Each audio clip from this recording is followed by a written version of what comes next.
Hey everyone, welcome to Unique Ways with Thomas Gerard, an audio podcast.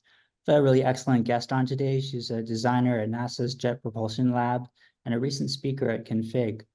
For over a decade, she's worked in various places ranging from tech startups to design agencies to Fortune 500 companies, and she has a love for good design and an appreciation of all things nerdy. Please join me in welcoming Joyce Croft. Welcome. Thank you. Thanks for the great intro. You ready for 20 questions? I am. Okay, question one. Tell me a little bit more about yourself. What do you do? Yeah. Well, like you said, I'm a designer at NASA Jet Propulsion Laboratory. It's in Pasadena, California, just outside of Los Angeles. My official title is Senior Lead Human-Centered Designer.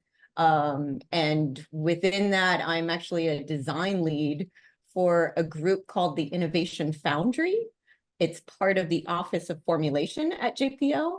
And the Innovation Foundry is a group that coordinates and provides leadership for all JPL formulation activities. And that includes mission ideation, some concept development, and proposal work. Very It's cool. actually really, really cool. Okay, awesome. Question two, what's a key piece of knowledge that makes you different? Ooh.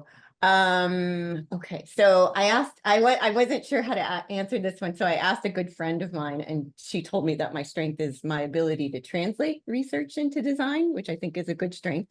But I think that my special, unique strength is keeping the human touch alive. And I talked a lot about this in my config presentation, that soft skills are my superpower. And I feel like the more we develop and advance technology, the further that it takes us kind of away from each other. We start to lose that humanness. And I really like the term human-centered designer. There is a reason that it's called that because there is a need for it. And for me, it doesn't matter the company or the product or the industry.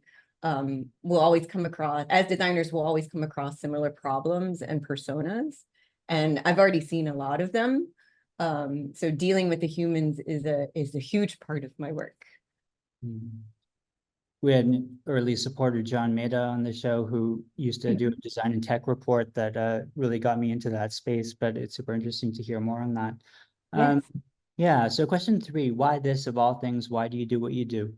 Oh, wow. Well, first, I'm an artist. I'm a creator at my core. I've always been driven to create, and I really thrive in solving complex problems. Like with the people that I work with, they always hear me say that I love the hard problems. Give me the hard problems. So it's no surprise that I end up working in aerospace. And I always love to say, I love to organize the chaos of a complex problem. And I love telling a story. And so design is a great place to be in. It's often kind of a misunderstood discipline because it is so many things within it. And I like that. And for me, part of it is also conversations with people and resolving conflicts. A lot of times we're speaking the same language, but there are misinterpretations within that. And, sometimes those things happen and there are conflicts. And I don't really enjoy resolving conflicts, but it is necessary for the job. And so I realized that difficult conversations need to be had, in order to move forward. So Great. I love it. Great. People struggle with number four, but the question is, what does your future look like? Oh, yeah. Yeah, that's a hard one. For me, it's lots of travel. For me, it's also living comfortably and just simply being happy. And wherever that takes me, that's where it takes me. I'm also really excited for the next generation of designers, and I intend to pass on the things that I have learned to them. Great. Five we say is unique to this show. The question is, let's talk about location. How does the notion of place play into what you do?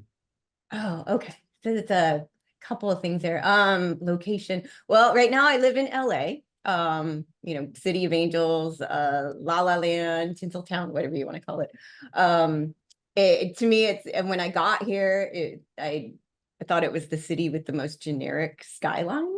It's not very memorable, but I do love the skyline when you get those palm trees in the foreground, and then you add to that the LAPD helicopters and then it's just so iconic, and then it's memorable and it's really cool.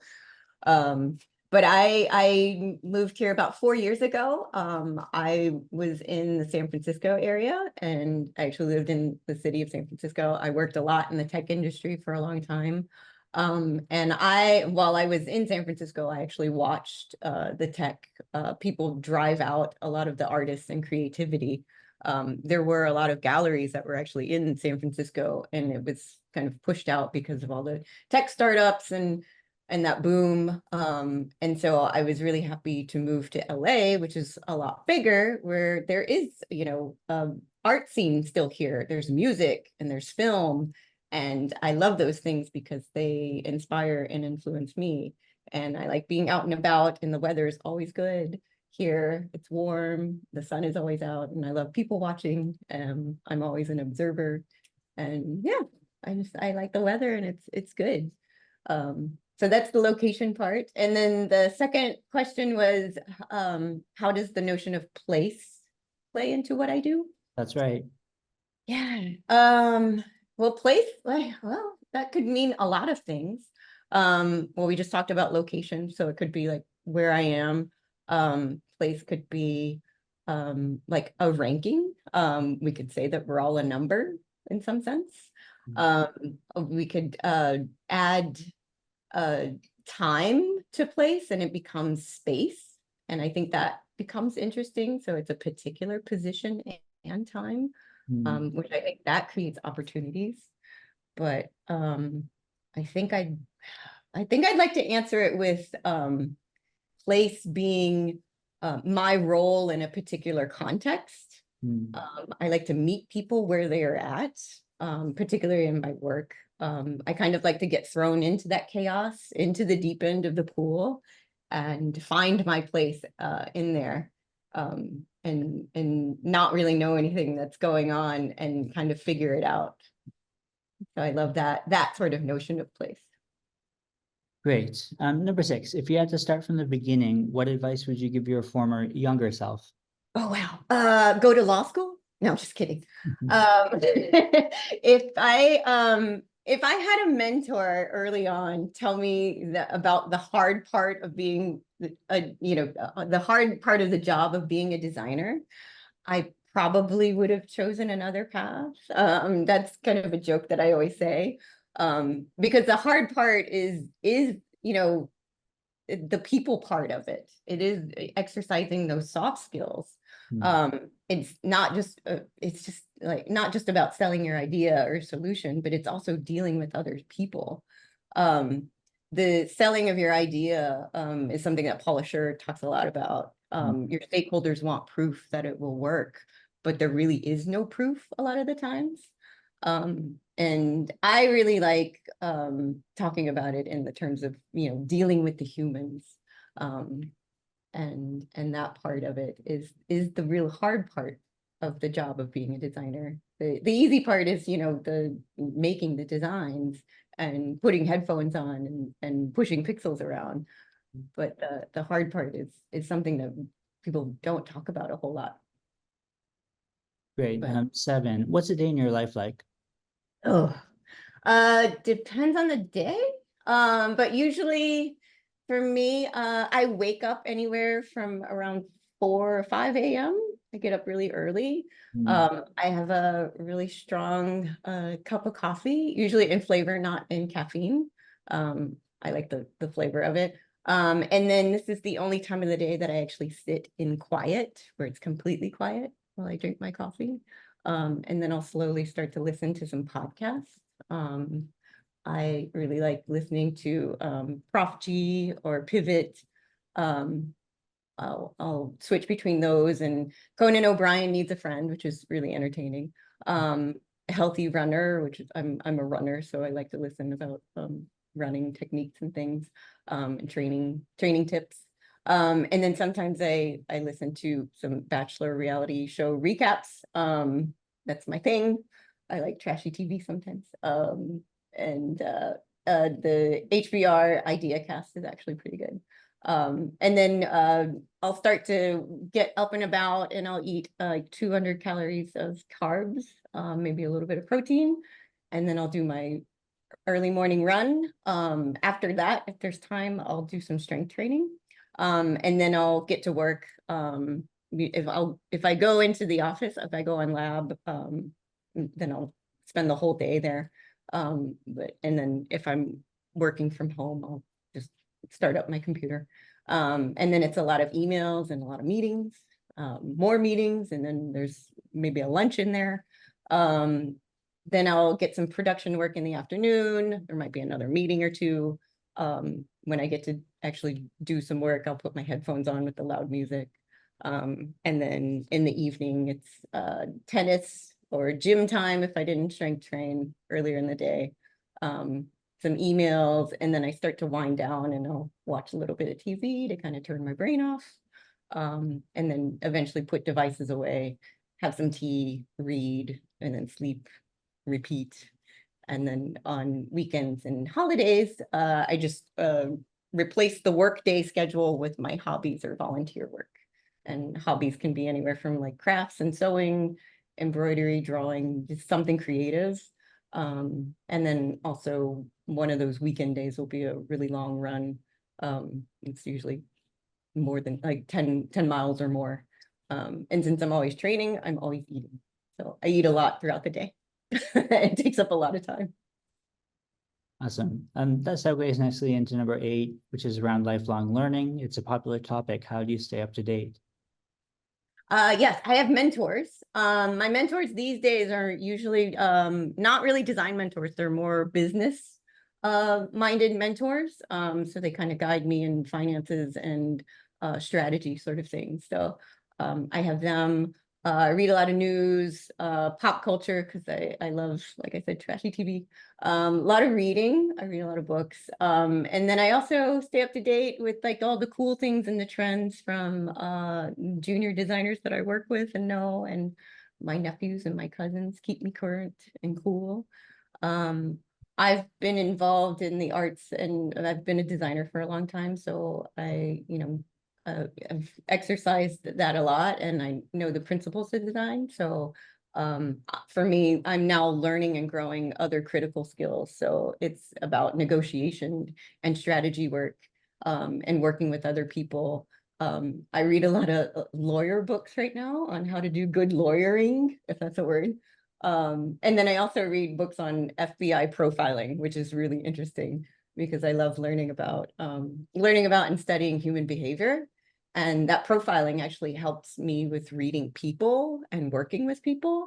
And because I really like to get into what truly motivates other people and work with them that way and kind of meet them halfway. Nice. Okay, 9 is tools. Can you talk about digital and analog tools? Yes. Let's see. Analog tool.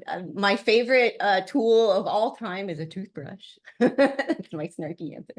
I love pen and paper. I'm still an avid note taker. I have a lot of notebooks, drawings, and just scribbles and just numerous notes. When I take notes, it sticks with me a lot longer. I can actually remember them rather than typing. I'm not a fan of typing out notes. I really like pen and paper. I also, because I do crafts, scissors, rotary cutters, sewing machine, that's a huge thing in my life. And for digital stuff, because I love traveling, I'm somewhere like every other weekend. And I actually do my best work in hotels. I think it's because I'm not at home and distracted by things. And it's very clean. So I love that. And so my digital tools are, I work a lot in spreadsheets. I talk a lot about that in my config talk. Figma, Illustrator. I'm on my iPhone a lot, MacBook, of course. A lot of texting, Mural for digital whiteboarding, email, Slack, calendar. Yeah. Great. Halfway number 10, how do you deal with work-life or life-work balance? Oh, wow. Well, there is no balance. The balance actually, it tips toward Joyce. I am number one. I prioritize my health and my well-being above everything else. And it actually took me a while to get to this place. The balance used to tip the other way years ago. Work was prioritized and everything just suffered from that. Um, and it took me a while to realize that if I am not 100%, if my health and well-being is not 100%, it affects everything else in my life. My work is not good and my relationships are not good. So I made a switch and fixed that. And I'm a big calendar person. I block off time for everything. Um, and mostly I block off time for my runs, my workouts, sports.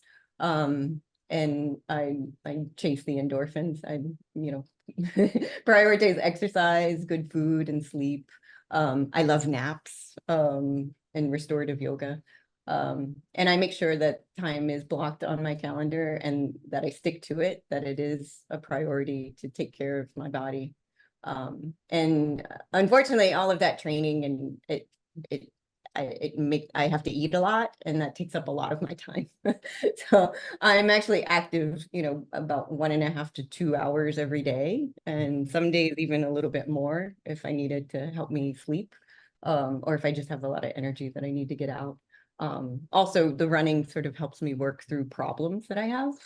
If I'm working on a big sticky problem, it actually really helps. And then on off days, I like to take care of myself with spa days and manicures, walks. Um, the point is I want to live forever. I know that's not possible, but I want to live forever. Okay. If you weren't doing what you do now, what might you be doing? uh Lawyering. No. Hmm. Probably not. No, I would actually probably be making art on an island somewhere. Mhm. What would you not like to do with your career? Ooh, anything with like operations, scheduling, like Gantt charts, looking at Gantt charts and moving things around on Gantt charts, things with logistics, project management.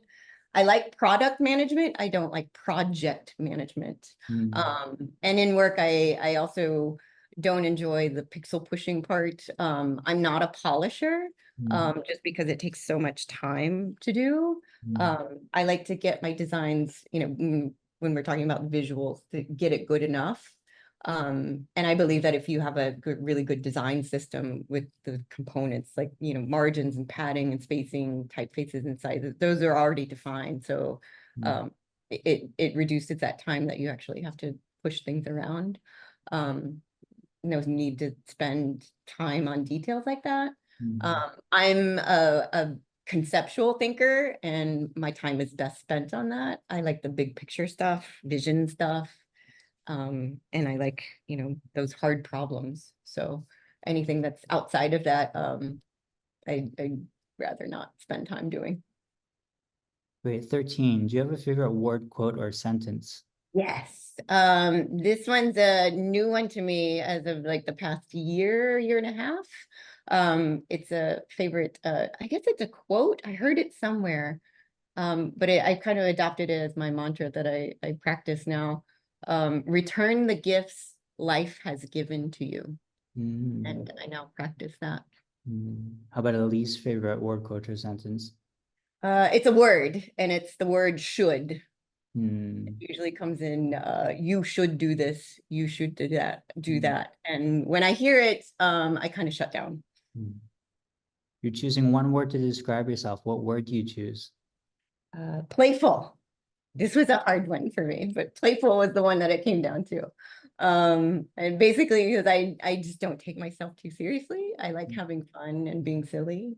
I love humor and I love laughing. I like being able to find humor in things because life is, for all of us is just full of ups and downs.